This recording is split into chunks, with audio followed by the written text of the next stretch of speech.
Bueno, este es uno de los videos para el canal de Bicots. El día de hoy vamos a tocar el tema de ETLs, uno de los temas muy importantes para la parte de arquitectura de datos. Ah, entonces vamos a entrar en materia. Entonces, ETL básicamente es extraer, transformar y cargar. Entonces, ¿extraer qué? Vamos a extraer información de diferentes recursos, en específico de los datos no estructurados y estructurados que están presentes en todas las índoles de las TIC. Entre ellos podemos ver archivos planos, bases de datos relacionales, bases de datos no relacionales, información de APIs, información que hay en ficheros en PDFs y todo este tipo de información, donde pues debemos sacar alguna información de interés para un negocio o para un objetivo en específico. En la parte de transformar podemos hacer varias operaciones. ¿Por qué? Porque toda esta información que viene raw o comúnmente llamada cruda, esa información debe pasar por una serie de transformaciones, ya sea si se quiere traducir de un lenguaje, el formato de las fechas, el formato de números, el formato de métricas, que nos van a dejar con una serie de pasos de transformaciones que debemos hacerlas a toda la información para que una vez tengamos la información estandarizada sea cargada en una base de datos, ya sea un data warehouse o la capa de manejo de datos que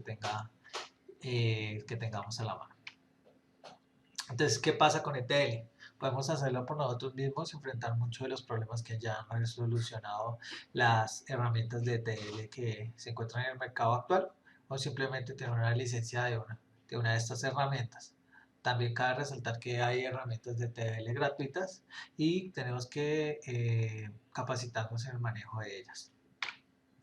Entonces, en la parte de software que veníamos mencionando, podemos ver la siguiente imagen, donde vemos todos los productos de ETL que hay disponibles o herramientas que podemos usar. Entre las más conocidas podría decir que Apache Camel o Pentaho o CoreTL, que son open source, y algunos plugins de Microsoft SQL que permiten hacer extracción o hacer el ciclo de vida de ETL. ¿Listo? Y en herramientas de desarrollo tenemos una gran gama. Entre las más destacadas vienen a ser Python y su gama de librerías que tienen un gran auge en la actualidad, entre las que vale resaltar pues Python como lenguaje de programación y como librería sería NumPy, Matplotlib, Pandas, que entre sí pueden ser configuradas y lograr algunos objetivos tanto de gráficas como de manejo de información, y también con el nuevo lenguaje R con el cual se están haciendo análisis matemáticos. También tenemos librerías como Flax para generar una API REST, OpenCV para hacer algún manejo de imágenes, de información de imágenes, capturar textos y imágenes y todo eso. También otros lenguajes de programación con el que podemos también desarrollar nuestro ETL custom o personalizado sería C++, ah, por aquí Scala, JavaScript o cualquier otro lenguaje de programación que también pueden integrarse con herramientas de infraestructura o que nos proveen una arquitectura más flexible como ya sea Docker y Kubernetes, o Elasticsearch o Airflow para algunas cosas ya de gráficos. Eso. Entonces, la elección que hemos tomado para nuestro ETL artesanal, por así definirlo, sería Python, SDScript, Pandas, una librería que se llama Translator y el MySQL Connector.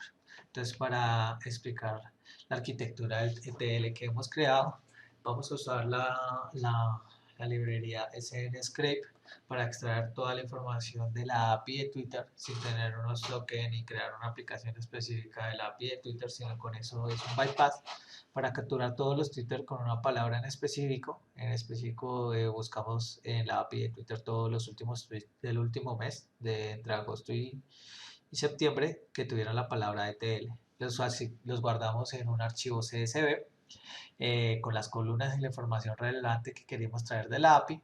Y ya como empieza el procesamiento de Python con la librería Pandas, hacemos unas traducciones porque obviamente todos los Twitter no vienen en un lenguaje español, sino que nos basamos en una de las columnas del CSV para hacer la traducción y finalmente guardamos toda esa información en una base de datos SQL, MySQL, que es un modelo de base de datos. Entonces, lo que vamos a ver al final de la ejecución de nuestro código es que podemos transformar un tweet de estos que es de YAML Vision 6 by How We Fall Apart. Vemos el Twitter como tal, toda esta información que es, más o menos no estructurada, y la dejamos ya en una parte un poco más estructurada en una base de datos MySQL, como lo vemos. Y este es el repositorio. El inspiring tras este proyecto es nunca dejar de pulir esas eh, habilidades que siempre están cambiando en esta rama de negocio. Entonces ahora voy a compartir mi proyecto Python que está en el repositorio GitHub que he subido y allí tenemos un Python simple ETL el cual tiene las tres fases del ETL que es he definido la extracción. En esa parte es donde yo defino cómo extraigo la información de la API de Twitter usando el Share Scraper del SNScript y busco la palabra ETL dándole un parámetro de tiempo del el 1 de agosto hasta el 11 de noviembre. Una vez con todos esos ítems, les hago un filtro también de la cantidad máxima de tweets que voy a usar. En este caso he usado 100, pero obviamente esto puede ser hasta 1000, de acuerdo al procesamiento que queramos hacer. Y esto lo estamos consignando, como lo dije, en nuestro archivo CSV que se llama textquerytweets.csv. Listo. Por esta parte ya tenemos como el paso de extracción. Estamos extrayendo de los tweets la fecha, la URL, el lenguaje, la cantidad de retweets, el ID del tweet, el texto y el nombre de usuario que generó la información en la plataforma.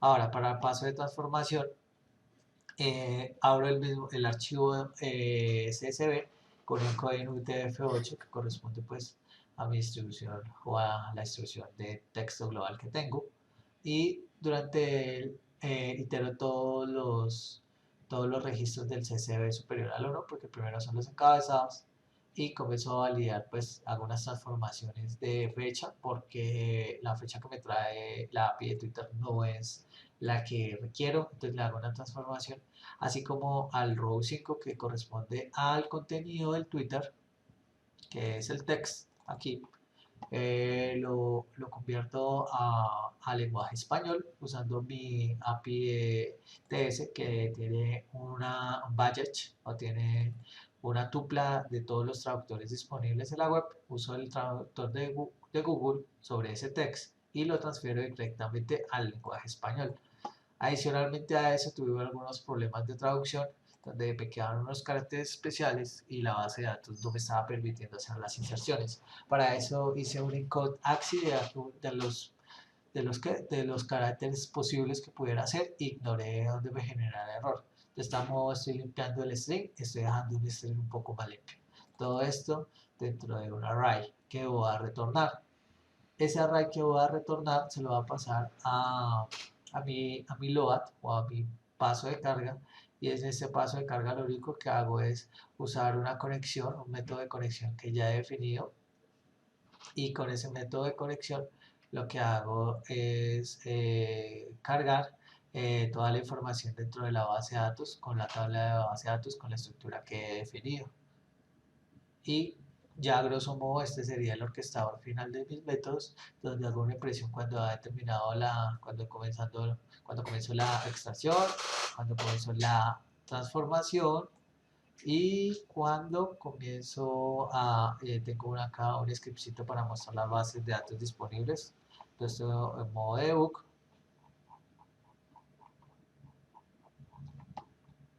todo esto en modo debug.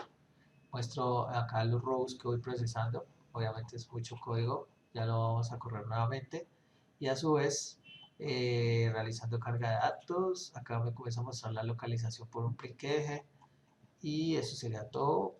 También vamos a correr nuevamente para ver más claro estos prints y voy a quitar esta parte, carga de datos, lo voy a mejorar acá. Voy a quitar los prints que tenía para debug y lo vamos a correr nuevamente. Voy a limpiar la consola y también la base de datos. Entonces vamos a ver que más o menos alrededor de, va a quedar cargado alrededor de unos 100 registros de la extracción del modelo que ya es pecado. Entonces la API usa un servidor backend en Colombia, que es lo interesante de la API de traducción.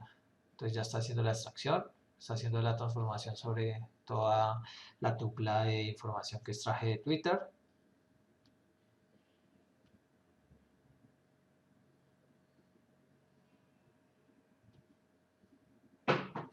Esperamos que se procese la transformación.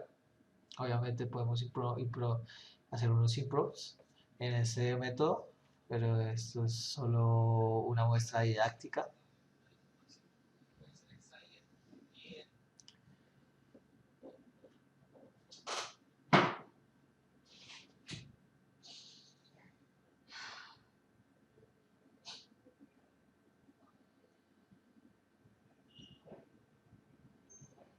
Y esperamos.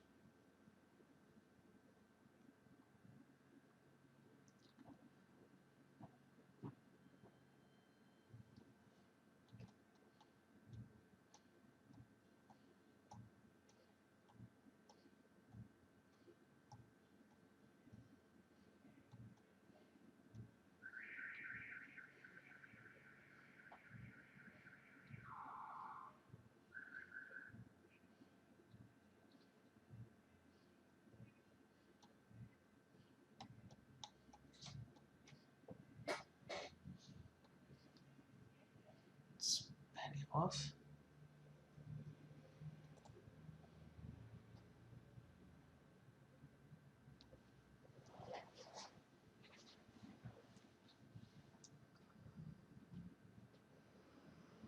Y listo.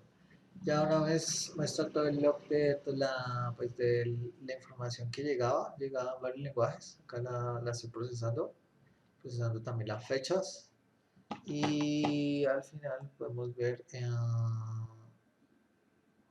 pues, toda la tupla que procesé, pues no me muestra más por las definiciones de buffer de consola. Y voy a mi base de datos que se encontraba vacía y se ha cargado con toda la información que esperaba. Obviamente acá estoy capturando las URLs porque le podemos consultar el tweet, el último tweet en un navegador como este y ver el tweet original y podemos ver también pues la transformación que tenemos tanto del ID que le dimos al tweet, la fecha que le hemos transformado, la URL, el lenguaje en que venía y el lenguaje en que hemos contenido pues la data que nos importa. Entonces podemos ver la diferencia que hay que el lenguaje inglés al lenguaje español, donde son equivalentes y si vemos la última una de las presentaciones, vemos que se guarda en el lenguaje español con el arroba de novelistana y tengo consejos y pueden verle algunos consejos para hacer ETL si lo necesita. Entonces hemos logrado el objetivo de ETL, la extracción, la transformación y una carga en un sitio de datos centralizado o ya dependiendo de la capa de datos que se define en la arquitectura.